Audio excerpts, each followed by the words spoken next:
欢迎来到新兴消息频道，请订阅频道，所以大家不要错过当天最热门的新闻。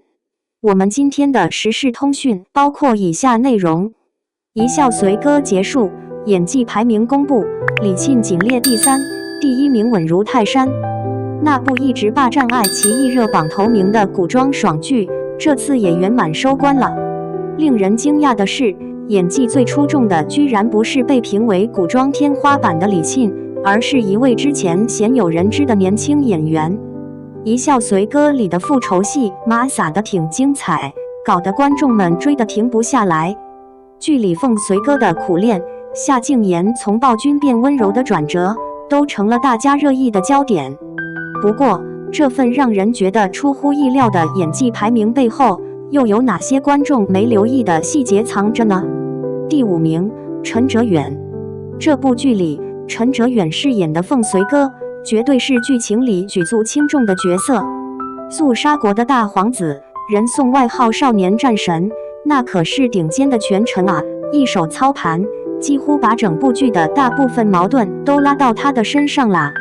他和女主傅一笑之间那虐中带甜的爱情，简直让不少观众看的心都揪紧了，直呼过瘾啊！遇到这么个性格多变、层次丰富的角色，陈哲远的表演可以说是表现得淋漓尽致，深入人心。剧情里，凤随歌的地位可不是铁打不动的，父王的控制、重臣的疑心，再加上身边人的阴谋算计，让他这位一再立功的皇子，实际上也危机四伏，岌岌可危。在这样的背景下，陈哲远把凤随歌演绎成了一个沉稳中带着凶狠的权臣皇子。特别是在他靠傅一笑进行复仇，对那些背叛者施以残暴之时，那份冷漠的神情，就像人物借着陈哲远的演绎重新鲜活了过来。当然，陈哲远可不是仅仅塑造成一个复仇机器那样的角色，他和傅一笑的关系从一开始的利用逐渐变成真心，这在整个氛围压抑的剧情里也算是少见的暖心瞬间。到后面剧情，他和傅一笑一起跪拜母亲牌位的那一场，对女主那份真心实意的展示，把一个认清自己心意、追随感情的痴情人刻画得淋漓尽致。正是这一拜，很多观众都忍不住感叹真甜。就算演技还不错，可大部分观众对陈哲远的凤随歌这个角色还是觉得不怎么满意。不少网友在评论里说，他的脸不太适合演那种狠辣战神的角色。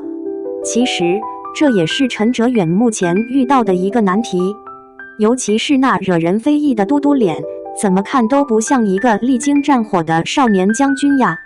再配上后期加的10级美颜，原本经历了风霜的战神，变成了一个娇养的像个小少爷似的贵公子。这副不搭调的妆容加上脸型，成了他演凤随歌时的一个大败点。第4名，佐烨。同样引起不少讨论的，还是饰演慕容耀的佐烨。在故事里，慕容耀可以说是个十足的双面人。看起来，他是凤随歌的铁杆粉丝，长安侯家的少爷，完全没兴趣争夺权势或者立功名。每次遇到重要的事情，他都能坚决地站在男主的身边。其实，慕容耀对凤随歌的反心早就藏不住了。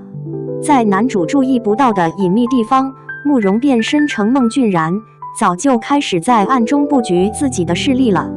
这不过是为了有一天能除掉凤随歌，然后自己坐收渔翁之利罢了。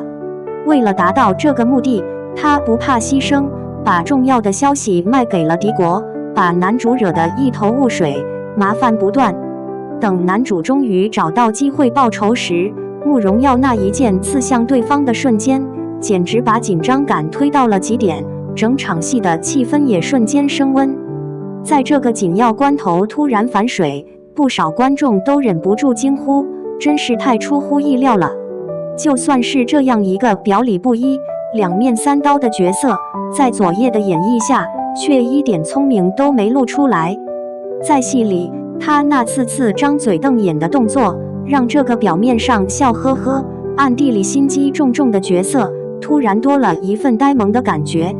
特别是在他背刺凤随歌的那一场，手抖抖的不成样子，眼眶还带着泪，表演的也算不上多到位。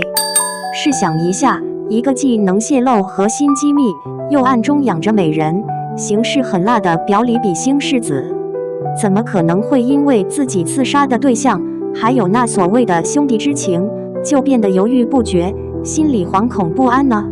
这个显得有些软弱的镜头，也跟剧本里狠毒阴险的慕容耀的形象差距挺大。第3名，李沁。作为剧里同样关键的角色，李沁饰演的傅仪孝也引起了观众的特别关注。原著里，她原本是敌国锦绣的神箭手女将军，但一次跌崖之后就失去了所有记忆。随着于凤随歌的阴谋策划，两人从最初的暗藏心机，逐渐走到彼此理解相符，最终变成了彼此最坚实的依靠。这个敌人成挚爱的剧情，搞得不少网友纷纷喊太喜欢了，磕到了。李沁的演技方面也展现出自己的一套，别具一格。她扮演的女将军傅仪孝，既有果断杀伐、英气逼人的一面，也有深情款款、温婉坚韧的另一面。特别是那身鲜红的衣裳，再配上手持弓站在门前的样子，简直就像是活生生的女将军一样。这场景也让不少网友纷纷夸得不亦乐乎。虽然大家都在夸，但也有人提到她的演技和妆容还不够完美。有人直接说，年龄一大把，李沁的脸型已经不太适合演古装偶像剧了。再加上她扮演的女将军总给人一种硬邦邦、别扭的感觉，尤其是那张总是皱着眉头的脸，让不少观众一下子觉得挺别扭的。可能她试图展现的是一个冷面但心里暖洋洋的女战神，可从网友们的反应来看，李沁似乎显得有点用力过头了。第2名，秦天宇。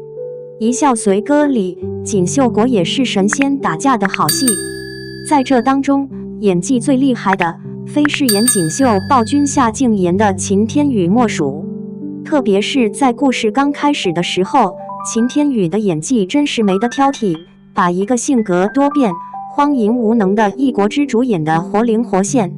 他把凤夕阳那强烈的占有心以及那变态的掌控欲给刻画得更为鲜明，强化了这个暴君的形象。这个刻画确实能在原著里找到线索。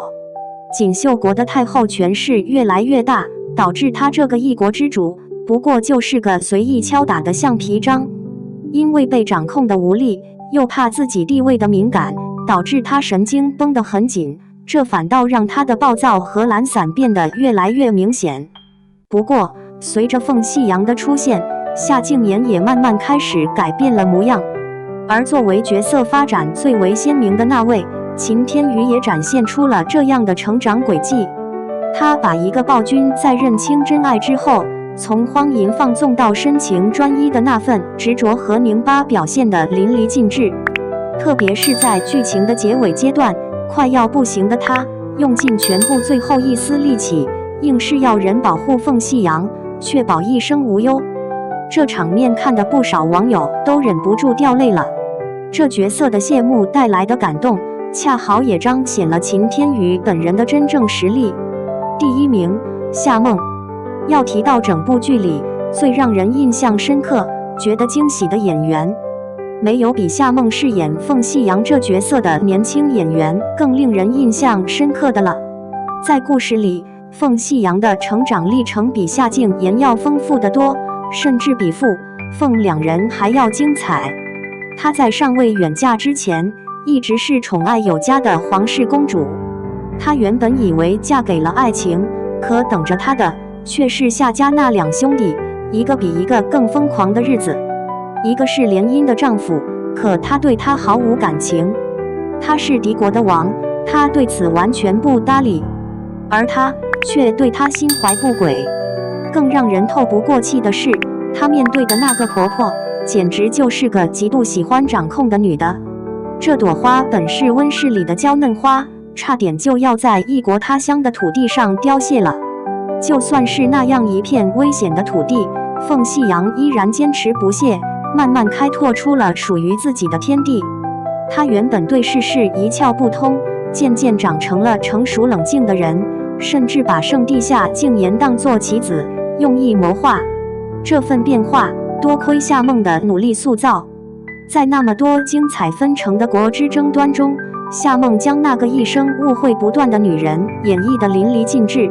她如何在那些阴谋诡计中坚持下来，真是令人佩服。特别是在角色把装傻充愣作为应对权谋的策略的时候，她把那个天真无邪的女孩背后那份深藏的心机演绎得真是入木三分，令人佩服不已。到了结尾，她面对政治牺牲者的下场时，那份坚决笑对结局的模样，把一个拳斗公主的成长展现得淋漓尽致，令人印象深刻。这次表现让不少网友都对夏梦的演技竖起了大拇指，赞不绝口。结语：一笑随歌的演技榜，向来不是用谁更牛来比较，而是一个考验，看看演员和角色能不能相互成就。演得没有绝对完美，但那些敢于突破的勇气倒是值得敬佩。